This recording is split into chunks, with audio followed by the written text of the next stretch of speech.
Welcome back to Poem a Day with Ray.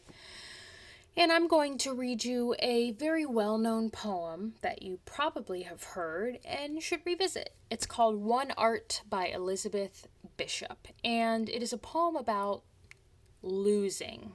First, you start with losing little things, and that's just to practice what it's like to lose. And then you move or graduate on to moving big things like people, whole cities. So that's the concept. And the reason I'm reading this to you today is because somehow we have lost a pot in our house, like a pot you make pasta with. How do you lose a pot? Like, where did it go? I'm pretty sure it's my dad's spirit just messing with me. Like, he's come back, he's taken the pot, and I'm going to find it filled with socks in the basement. So that has inspired my desire to read you this poem today. One thing to think about is there are some other things going on in this poem that might make it hard to listen to, but one thing that you can ground yourself in is the repetition of the very last line of each tercet. And a tercet is a poem that is 3 sentences at a time with a space between. I'll show you on my laptop because I can't find my Elizabeth Bishop book today. So it's in lines of 3s, tercets. One art. The art of losing isn't hard to master.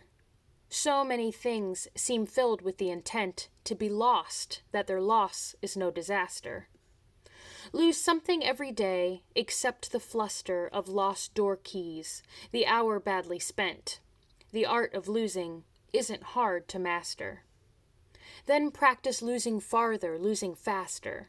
Places and names, and where it was you meant to travel. None of these will bring disaster.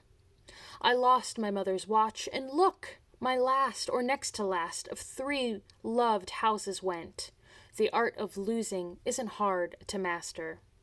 I lost 2 cities, lovely ones, and vaster, some realms I owned, 2 rivers, a continent. I missed them, but it wasn't a disaster. Even losing you, the joking voice, a gesture I love, I shan't have lied. It's evident the art of losing's not too hard to master, though it may look like, write it, like disaster.